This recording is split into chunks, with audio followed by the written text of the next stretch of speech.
神々が集まる聖地熊野。時は平安時代、人々は末法の世を憂い極楽浄土を信じて巡礼の旅に出た。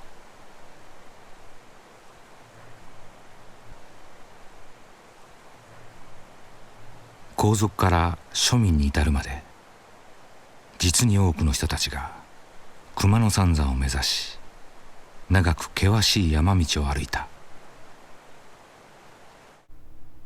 ありの熊野詣と言われるほどだ。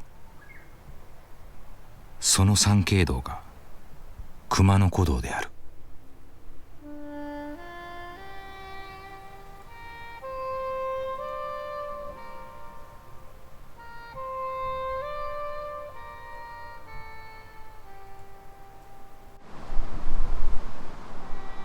古道館の隣に熊野古道の聖域に入る出発点滝尻王子がある。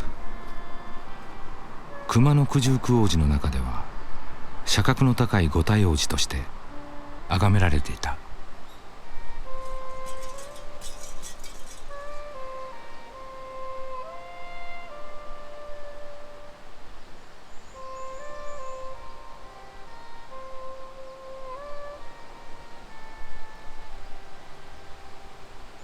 社の裏にある急勾配の坂道を登る。坂の途中には安産を願う胎内くぐり、藤原秀衡の赤子伝説で知られる父岩、そして根津王子がある。王子とは熊野の神をお祭りした社のことである。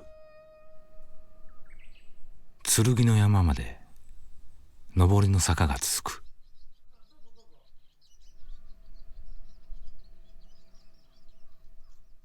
古の歴史に思いを馳せながら神秘な自然に囲まれた古道を進む。2004年、この熊野の霊場と参詣道が世界遺産となり、今や世界中から注目を集めている。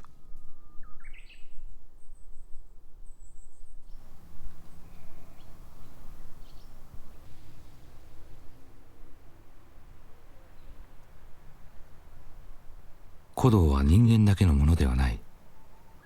南方熊楠を魅了した多様な植物と鹿、イノシシなど野生動物が見事に共生し、紀伊山地の豊かな自然生態系を作り上げている。これはイノシシがね泥浴びをする場所です。ぬた場と言います。いっぱい泥をつけて山へ帰って木の幹なんかにこう体をこすりつけてそのダニを落とします。熊野古道の歴史や自然を実に分かりやすく教えてくれる語り部さん、ありがたい。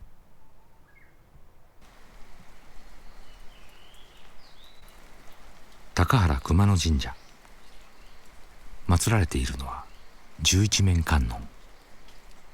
神仏集合時代を物語っている。社殿は春日造りで室町時代の様式だそうだ。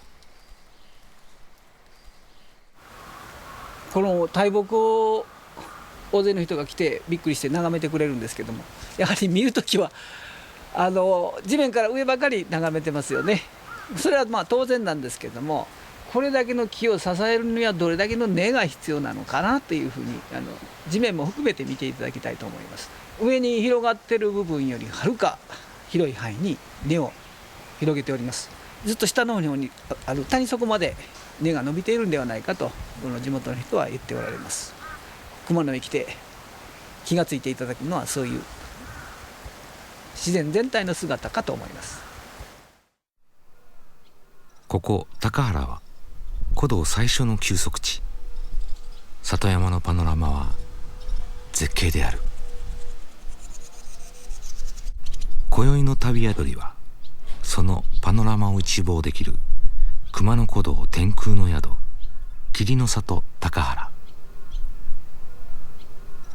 世界遺産ということもありましてね、外国のお客様にも楽しんでいただける日本の原風景をね楽しんでいただけるようにですね、こちらの方のスタッフ全てがですね英語をちゃんと喋れるようにこちらの方でおもてなしさせていただいていると。でこの熊野古道のね情報なんかもいろいろとですね、宿泊のお客様のみならずですね日帰りのお客様にもご提供できるようにということで、努めております。夕日がねすごく綺麗なんですよ。その夕日をですね癒しにですね求められてですね、でこちらに温泉運んできてますんで、温泉に浸かってで美味しいお料理、そのお料理もですねどちらかといったらこちらの地元のねものを地産地消でやらせていただいてですね、春夏秋冬ですね、もう全てにですねその季節ものをですね自然の料理法で提供させていただいているという形ですね。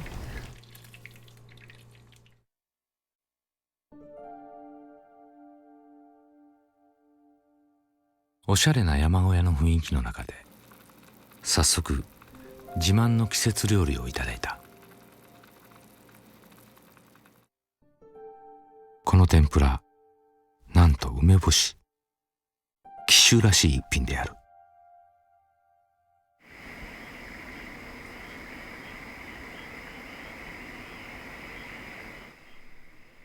いい一日だった。